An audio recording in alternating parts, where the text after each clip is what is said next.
Geography का chapter number 3 जिसका नाम है ड्रेनेज। तो सबसे पहले हम ये जानते हैं कि आखिर ड्रेनेज का क्या मतलब होता है। तो ड्रेनेज का सीधा सा अर्थ होता है river system of an area, मतलब किसी भी एरिया के रिवर सिस्टम को हम ड्रेनेज बोलते हैं। नेक्स्ट आता है ड्रेनेज बेसिन। तो ये ड्रेनेज बेसिन क्या होता है, देखो जैसे मान लो कोई रिवर है, उसकी कई सारी ट्रिब्यूटरीज भी होंगी और कई सारी डिस्ट्रीब्यूटरीज भी होंगी। तो ये जो सिस्टम होता है किसी भी रिवर का, उसे हम ड्रेनेज बेसिन बोलते हैं। नेक्स्ट आता है वाटर डिवाइड। नाम से ही पता चल रहा है कि इसमें वाटर को डिवाइड करने की बात की जा रही है। जैसे कि आप इस डायग्राम में देखो, यहाँ पर आपको दो ड्रेनेज बेसिन दिख रहे हैं, पहला है ये वाला और दूसरा है ये वाला। अब जो भी इन ड्रेनेज बेसिन को डिवाइड करता है उसे हम वाटर डिवाइड कहते हैं। और ये वाटर डिवाइड कुछ भी हो सकते हैं, जैसे कि माउंटेन हो सकते हैं, कोई ऊंची उठी जमीन हो सकती है। तो हम लिख सकते हैं कि एनी अपलैंड और a mountain separating two adjoining drainage basin is known as water divide. अब दोस्तों हमारे चैप्टर का नेक्स्ट टॉपिक आता है जो कि है ड्रेनेज सिस्टम इन इंडिया। इसको हम एक और नाम दे सकते हैं जो कि है रिवर सिस्टम ऑफ इंडिया। मतलब हम इसमें इंडिया की रिवर्स के बारे में बात करने वाले हैं। इंडिया की रिवर्स दो ग्रुप्स में बटी हुई हैं। पहली है हिमालयन रिवर्स और दूसरी है peninsular reverse. Himalayan reverse Himalaya से निकलती है और पेनिनसुलर रिवर पेनिनसुलर प्लेटू से निकलती है। हिमालयन रिवर्स पेरेनियल होती है, मतलब इन्हें पूरी साल भर पानी रहता है, क्योंकि इन्हें दो जगहों से पानी मिलता है, एक तो बरसात से, और जब बरसात नहीं होती है तब इन्हें पहाड़ों की बर्फ से पानी मिल जाता है। इसलिए हिमालयन रिवर्स में हमेशा पानी रहता है। वहीं जो पेनिनसुलर रिवर्स होती हैं वो सीजनल होती हैं, मतलब इन्हें साल के कुछ ही महीनों में पानी रहता है, खास करके उन महीनों में जिन महीनों में बरसात होती है। बाकी महीनों में इनका पानी सूख जाता है या फिर इनका वाटर फ्लो कम हो जाता है। हिमालयन रिवर्स बहुत बड़ी होती है और जो पेनिनसुलर रिवर होती है वो जनरली छोटी होती है as compare to Himalayan river. तो सबसे पहले हम बात करते हैं हिमालयन रिवर्स की। तो हिमालय से कई सारी नदियां निकलती है, पर हमें इस चैप्टर में मेनली 3 नदियों के बारे में पढ़ना है, जिनका नाम है इंडस, गंगा और ब्रह्मपुत्रा। तो सबसे पहले हम बात करते हैं इंडस रिवर की। तो इंडस रिवर तिब्बत से निकलती है और जम्मू कश्मीर से होते होते पाकिस्तान जाती है, फिर पाकिस्तान के बाद अरेबियन सी में जाकर मिल जाती है। इसकी कई सारी ट्रिब्यूटरीज भी हैं, जैसे कि जस्कर, सियोंग, चेनाब, झेलम, सतलुज, ब्यास और रावी। इस रिवर की टोटल लेंथ है 2900 किलोमीटर और इस रिवर का जो स्लोप है वो काफी जेंटल स्लोप है। Now the next river is Ganga river. अब दोस्तों उत्तराखंड में ग्लेशियर है जिसका नाम है गंगोत्री। तो वहाँ से क्या होता है कि वहाँ से भागीरथी निकलती है और इधर से अलकनंदा निकलती है। ये दोनों देवप्रयाग में जाकर आपस में मिल जाती हैं और इन दोनों के संगम से गंगा नदी बनती है और ये ईस्ट की तरफ बहती चली जाती है। फिर एक जगह फरक का जो कि वेस्ट बंगाल में लोकेटेड है, वहाँ पर जाके ये बाइफरकेट कर जाती है हुगली और भागीरथी में। हुगली कलकत्ता से होकर बे ऑफ बंगाल में मिल जाती है और जो गंगा की मेन स्ट्रीम होती है यानी कि भागीरथी, वो बांग्लादेश में जाकर ब्रह्मपुत्र रिवर से मिल जाती है और इन दोनों रिवर के मिलने से मेघना रिवर बनती है और फिर ये मेघना रिवर बहती हुई बे ऑफ बंगाल में मिल जाती है। और इन रिवर्स का जो डेल्टा बनता है वो है सुंदरबन डेल्टा। और आपको जानकर हैरानी होगी कि सुंदरबन डेल्टा इस दुनिया का सबसे बड़ा रिवर डेल्टा है। गंगा की कई सारी ट्रिब्यूटरीज भी हैं जो कि गंगा को ज्वाइन करती है जब गंगा फ्लो करती है, जैसे कि यमुना, घाघरा, गंधक, कोसी, चंबल, बेतवा और सोन। गंगा की टोटल लेंथ है 2500 किलोमीटर। पूरे नॉर्थन इंडिया का एग्रीकल्चर गंगा नदी पर ही डिपेंडेंट है।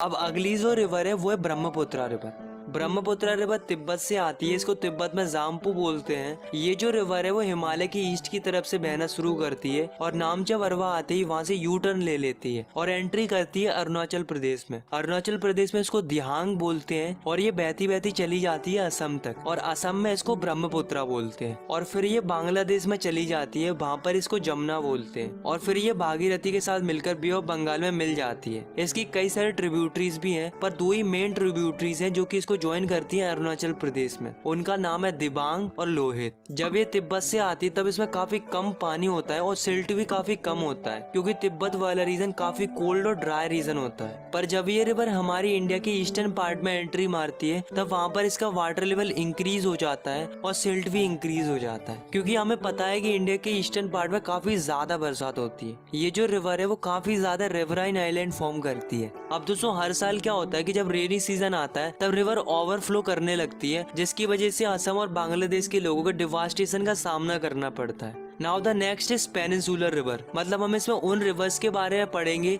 जो कि इंडिया के पेनिनसुलर रीजन से निकलती है। इंडिया के पेनिनसुलर रीजन में ज्यादातर रिवर वेस्टर्न घाट से निकलती हैं और ईस्ट की तरफ फ्लो करती हैं, जैसे कि महानदी, गोदावरी, कृष्णा एंड कावेरी। और केवल नर्मदा और तापी दो बड़ी रिवर हैं जो कि वेस्ट की तरफ फ्लो करती हैं और एस्चुरीज बनाती हैं। तो सबसे पहले हम बात करते हैं नर्मदा रिवर की। तो नर्मदा रिवर मध्य प्रदेश के अमरकंटक हिल से निकलती है और वेस्ट की तरफ बहती चली जाती है, फिर गुजरात से होकर अरेबियन सी में मिल जाती है। नर्मदा रिवर अपने रास्ते में बहुत सारी अट्रैक्टिव लोकेशन बनाती है, जैसे कि धुआंधार फॉल्स और मार्बल रॉक्स। नेक्स्ट है Tapi river. Tapi river Satpura ranges से बहती है। ये जो रिवर है वो नर्मदा रिवर के पैरेलल फ्लो करती है और महाराष्ट्र और गुजरात से होकर अरेबियन सी में चली जाती है, बट इसकी जो लेंथ होती है वो छोटी होती है नर्मदा रिवर से। अब दोस्तों और भी कुछ छोटी छोटी रिवर्स हैं जो कि वेस्ट की तरफ फ्लो करती हैं, जैसे कि साबरमती, माही, भारतपूर्णा, प्रियार। अब हम बात करते हैं गोदावरी रिवर की। तो गोदावरी रिवर महाराष्ट्र के नासिक से शुरू होकर बे ऑफ बंगाल में चली जाती है। ये जो रिवर है वो इंडिया के पेनिनसुलर रीजन की सबसे बड़ी रिवर है। इसकी टोटल लेंथ है 1500 किलोमीटर, इसलिए इसे दक्षिण गंगा भी कहते हैं। अगर हम बात करें इसकी ट्रिब्यूटरीज की, तो इसकी ट्रिब्यूटरीज हैं Purna, Wardha, Pranhita, Manjra, Wainganga and Penganga. Now the next river is Mahanadi. तो महानदी छत्तीसगढ़ के हाईलैंड रीजन से निकलती है और उड़ीसा से होते होते बे ऑफ बंगाल में चली जाती है। इस रिवर की टोटल लेंथ है 860 किलोमीटर। अगली जो रिवर है वो है कृष्णा रिवर। कृष्णा रिवर महाबलेश्वर से शुरू होती है और बहते बहते बे ऑफ बंगाल में मिल जाती है। इसकी जो ट्रिब्यूटरीज है वो है तंगभद्रा, कोयना, घटप्रभा, मूसी एंड भीमा। इस रिवर की टोटल लेंथ है 1400 किलोमीटर्स। नेक्स्ट है Kaveri river. Kaveri river western Ghat की ब्रह्मगिरी हिल से बहना शुरू करती है और तमिलनाडु के कुंडालोर से होकर बे ऑफ बंगाल में मिल जाती है। इसकी टोटल लेंथ है 760 किलोमीटर्स। अगर हम इसकी ट्रिब्यूटरीज की बात करें तो इसकी ट्रिब्यूटरीज हैं अमरावती, भवानी, हेमावती एंड कावनी। तो दोस्तों इन रिवर्स के अलावा कुछ और रिवर्स हैं जो कि वेस्ट टू ईस्ट फ्लो करती हैं इन पेनिनसुलर रीजन, जैसे कि दामोदर, ब्राह्मणी, बैतरणी एंड सुबर्ण रेखा। तो दोस्तों अभी तक हमने इंडिया की कई सारी रिवर्स के बारे में जाना। हमने हिमालयन रिवर्स के बारे में जाना, पेनिनसुलर रिवर्स के बारे में जाना, लेकिन अब हम बात करने वाले इंडिया की लेक्स के बारे में। तो इंडिया के अंदर अलग अलग प्रकार की लेक्स पाई जाती हैं जिनके साइज और कैरेक्टरिस्टिक अलग अलग होते हैं। इंडिया के अंदर ज्यादातर लेक्स परमानेंट होती हैं, मतलब उनमें साल भर पानी रहता है, मगर कुछ लेक ऐसी भी होती हैं जो कि रेनी सीजन पर डिपेंड करती हैं। इंडिया की लेक्स कई प्रकार से बनती हैं। कुछ लेक्स ग्लेशियर और आइस शीट्स के एक्शन से बनती हैं, तो कुछ लेक विंड, रिवर और ह्यूमन एक्टिविटी की वजह से बनती है। इंडिया के अंदर ज्यादातर fresh water lake Himalaya region में पाई जाती है क्योंकि ये ग्लेशियर के मेल्ट होने से बनती है। इंडिया के जम्मू कश्मीर रीजन में वूलर लेक है जो कि टेक्टोनिक एक्टिविटीज की वजह से बनी है। ये जो लेक है वो इंडिया की लार्जेस्ट फ्रेश वाटर लेक है। इसके अलावा भी बहुत सारी लेक्स हैं जैसे कि भीमताल, नैनीताल, चिल्का और भी कई सारी हैं। अब दोस्तों नेचुरली फॉर्म लेक्स के अलावा डैम बनाने की वजह से भी लेक्स बनती है, जैसे गुरु गोविंद सागर लेक। तो दोस्तों लेक्स हमारे लिए बहुत ही ज्यादा वैल्यूएबल है और काफी ज्यादा इम्पोर्टेंट रोल प्ले करती है हमारे लिए। जैसे कि लेक रिवर के वाटर को रेगुलेट करती है और बारिश के मौसम में बाढ़ आने से बचाती है।